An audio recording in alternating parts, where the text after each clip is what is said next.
이어서 경주 지역 소식 살펴보겠습니다. 인터넷 신문 경주 포커스 김종득 기자 만나보죠. 안녕하세요. 예, 안녕하십니까. 예. 자, 원전 소재 5개 지자체 행정협의회가 이 고준위 방사성 폐기물 관리 특별법에 대한 신속한 제정을 촉구했다고요. 예, 말씀하신 대로 경주시를 비롯해서 울진군, 기장군, 울주군, 영광군 이렇게 원전이 있는 5개 지자체 그 행정협의회를 늘 이렇게 한 번씩 하고 있는데요. 예.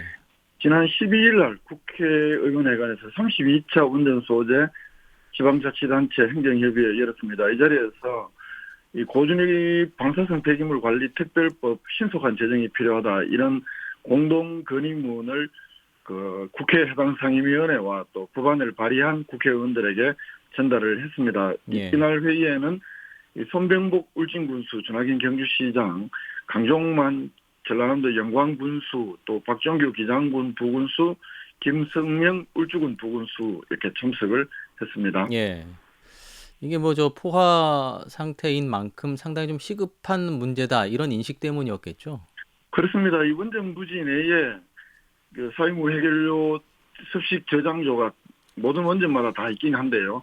하나같이 포화가 예. 눈앞에 둔 상황입니다. 맞습니다. 그래서 건식 저장 시설도 필요하고 또 연구 처분 시설도 시급한 상황인데 이렇기 때문에 국회의원들이 발의한 이 고준위 방사성 폐기물 관리 특별법이 2021년 9월 15일 민주당 김승환 의원이 대표 발의한 것을 시작으로 작년에 김영식 의원 또 작년에 이인선 의원 이렇게 3개의 법안이 발의가 되어 있습니다만 예. 현재까지 제대로 심사조차 진행되지 않고 있는 상황. 그래서 원전 소재 지자체들은 이 특별법이 좀 신속히 제정돼야 된다. 그리고 이 회의를 마친 다음에 국회 소통관에서 기자회견도 실제로 열었고요. 기자회견에서 사회무 해결료와 함께 살아가야 하는 원전 소재 주민들의 입장 호소를 하고 네. 이 고준위 방사성 폐기물 관리 특별법 제정을 통한 건식 저장 시설의 원전 내에 있는 건식 저장 시설의 연구와 방지라든가 또 건식 저장 설치로 인한 지자체 지원 근거 마련을 음. 요구하는 이런 공동 성명서를 발표를 했습니다. 예.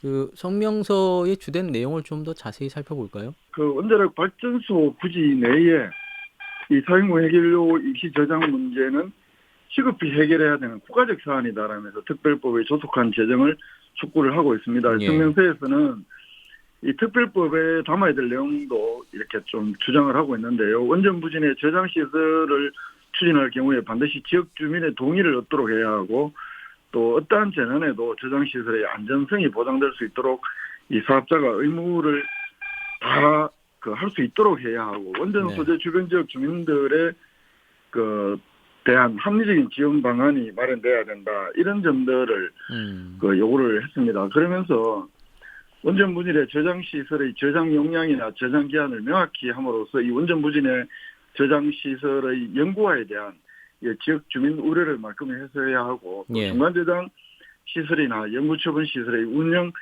상한 기한을 특별법에 담아서 이 정부의 적극적인 추진 의지를 원전 소재 지역 주민들에게 표명을 해야 한다. 이런 점들을 강조를 했습니다. 예. 원전 소재 지방자치단체 행정협의회가 이 고준위 방사성 폐기물 관리 특별법의 제정을 촉구했다는 소식이었고요. 경북문화관광공사가 그 지역의 대표적인 여름 관광지 22곳을 선정했다고요. 예, 그렇습니다. 경북 도내 22개 시군하고 협업을 해서 경북을 대표하는 여름 관광지 22개 장소를 최근에 선정을 발표를 했는데요. 예. 이 여름 관광지를 중심으로 특히 이제 22개 시군이 추천하는 여름 관광지를 중심으로 이런 물놀이를 즐길 수 있는 해수욕장 그리고 음. 무더위를 날릴 수 있는 액티비티를 할 수 있는 곳 또 여름 시즌에만 즐길 수 있는 이런 포토존 이렇게 여러 가지 세대를 아우를 수 있는 경북 관광지 22개 장소를 선정했다. 이렇게 경북문화관광공사는 밝히고 있는데요. 네. 이 22개를 보면 좀 방송 들으시는 분들도 잘 기억해 두셨다가 여름에 나들이 가실 때 한번 참고하시면 좋을 것 같은데요. 포항의 송도해수욕장, 음. 경주에는 양남수 주상절리군, 영천에는 인고강변의 공원, 김천에는 청정부항 레인보우 집 YN 스카이워크, 안동에는 계명산 자연휴양림, 구미는 금호산 대해폭포, 영주에는 영주호 오토캠핑장, 상주에는 맹문동 솔숲, 문경은 선유구곡, 경산은 삼성현 역사문화공원, 의성은 고운사, 청송은 중앙산과 주산지, 영양은 영양국제밤하늘보호공원, 영덕은 블루로드, 청도는 유등연지, 고령은 대가야 생활촌, 성주 가야산 오토캠핑장, 칠곡 사계절 설매장, 예천에는 예천 삼광문화단지, 공천에는 축서사, 울전에는 죽변해안 스카이레일, 울릉도에는 첨부 해중전망대 이렇게 22개를 선정했습니다. 예, 이게 뭐 가족뿐만 아니라 요즘 그 젊은 세대들, MZ 세대들도 좋아할 만한 곳들이 선정이 됐네요. 저는 가본 곳이 몇 개 안 됐어요. 부지런히 다니셔야 되겠습니다. 예. 경주예총 종합예술제가 어제 개막을 했나 봐요. 예, 그렇습니다. 어제 예술의 전당에서 그 미술작품 165품 전시 개막식을 시작으로 18일까지 황성호원 타임캡슐 광장 등 황성호원 예술의 전당 일원에서 펼쳐집니다. 예. 올해가 50회를 맞이하는 행사인데요. 예술 창작을 통해서 지역 예술인들의 교류와 발전도 또 시민들에게 문화예술을 통한 정사함양이나 울림의 장을 제공한다. 이런 취지로 매년 열리고 있는 종합예술제입니다. 그러면 경주예총 산하 단체들의 행사 공연들이 이어지는 건가요? 그렇습니다. 음악협회, 연극협회, 국악협회, 연예예술인협회 이렇게 각각 행사를 진행을 하는데요. 네. 음악협회는 어제 예술의 전당 원아홀에서 클래식 공연을 진행을 했고, 연극협회는 내일 15일 오후 7시 30분부터 예술의 전당 원아홀에서 일제강점기 시대 이 강점징병으로 억울하게 죽은 사람들을 기리면서 또 과거사를 재조명하는 연극 귀로라는 제목의 연극을 무대에 올리고, 네. 국악협회는 16일 오후 7시 30분부터 예술의 전당 원아홀에서 액마기 타령 등등 이런 실내악과 사물놀이, 무용 등이 어우러진 다채로운 국악 공연 진행을 하고요. 연예예술인협회는 17일 오후 4시부터 황성호원 타임캡슐 공원에서 대중들의 익숙한 가요 공연을 진행을 한다고 합니다. 예. 그 지난달에 이 시간을 통해서 그 천마총 발굴 50주년 기념해서 대능원 그 미디어 아트 열린다는 소식 전해주셨잖아요. 예. 그건 뭐 한 달 정도 진행이 됐는데 꽤 많은 분들이 다녀가셨다고요?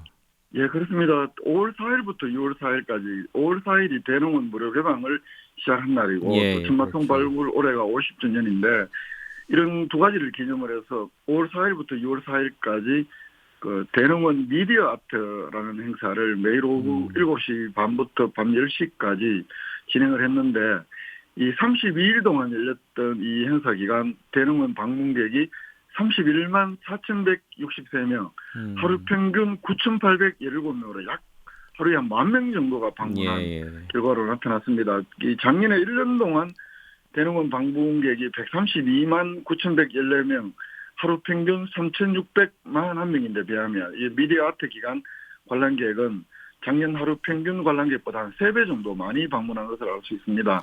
그래서 대능원 미디어 아트가 경주 야간 관광의 새로운 콘텐츠로서의 가능성을 보여주었다. 이런 평가가 있습니다. 그러면 그 한 달 동안에 지난해 방문객의 4분의 1 정도가 방문한 셈이네요. 네네. 예, 꽤 많은 분들께서 오셨는데 이게 아무래도 좀 독특한 이 저 볼거리 때문이었을까요? 이렇게 많이 오신 그렇게 이유가 볼 수 뭘까요? 있습니다. 이 올해 행사가 여러 가지 첨단 미디어, 그 디지털 미디어 기술을 활용해서 여러 가지 좀 시각적으로 이렇게 보여주는 이런 콘텐츠들이 꽤 괜찮았다 평가가 많았고 무엇보다 인공적인 구조물을 추가하지 않고 이 고분군의 특성을 있는 그대로 살려서 낮에는 대능원 그대로의 고분군 정치를 보게 하고 밤에는 빛과 영상이 어우러진 예술 작품들을 선보여서 많은 관람객들의 발길을 사로잡았다. 이렇게 볼 수 있는데 이건 또 이 정도로 많은 관람객이 왔는데는 이게 외지 관광객뿐만 아니라 경주 시민들도 굉장히 중복으로도 많이 갔다. 이렇게 볼 수 있는데요. 아무래도 무료로 개방을 한 것도 이처럼 관람객이 크게 증가한 큰 요인이 아니냐 이렇게 분석할 수 있을 것 같습니다. 예. 한 가지 소식만 더 알아보죠. 경주시가 올해 농촌 협약 공모 사업에 선정됐다는 소식 있죠? 그렇습니다. 이 농촌 협약 사업은 농식품부하고 지자체가 협업을 해서 농촌 지역 생활권 활성화라는 공동 목표로 지자체의 관련 정책과 사업을 정부가 지원하는 제도인데 예. 경주시가 여기에 선정이 되면서 국비 391억 원을 지원을 받게 됐다고 합니다. 그래서 한 5년 동안 경주시 예산을 포함해서 656억을 들여서 이렇게 농촌 중심지 활성화 사업, 또 기초생활 거점 조성 사업, 농촌 공간 정비 사업 이런 것들을 본격적으로 전개를 한다고 합니다. 그러면 이 사업들이 지역별로 나뉘어져서 진행이 되는 건가요? 한 5개 읍면에서 펼쳐지는데요. 예. 핵심 사업은 건천읍 현곡면에 농촌 중심지 활성화 사업이 있고 또 서면, 내남면, 천북면에서는 기초생활 거점 조성 사업이 이렇게 사업을 추진한다고 하는데요. 예. 세부 내역을 보면 건천읍에는 160억 들여서 이 구 건천읍민회관에 복합문화 나눔센터를 짓고 현곡면에는 199억 들여서 그 서경주 역사부지에 이 행정복지센터와 복합문화센터를 통합하는 이 원스톱 문화복합센터를 조성을 해서 행정과 문화 서비스를 동시에 제공하는 기능을 하게 된다고 하고요. 네. 이 현곡면의 무가지구 농촌 공간 정비 사업은 무려 180억 들여서 유해시설인 축사를 철거하고 주민들을 위한 기능시설을 조성한다고 하고 서면 기초생활 거점 조성 사업은 60억을 들여서 이 면소재지에 복합문화센터를 건립을 한다고 합니다. 네. 경주시에서는 내년 2월까지 농림축산식품부하고 협약을 체결한 다음에 2028년까지 5년 동안 이 핵심 사업을 추진한다고 하는데 이 서면 지역이나 또 일부 지역 보면 뭐 아주 한 60억, 160억 이렇게 들여서 복합문화센터를 건립을 한다고 하는데 예.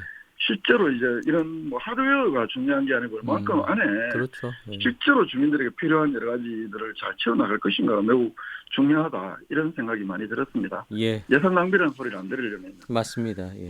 그런 또 후속 작업들이 필요하겠죠. 예, 자, 예. 경주 소식이었습니다. 김종득 기자였습니다. 고맙습니다.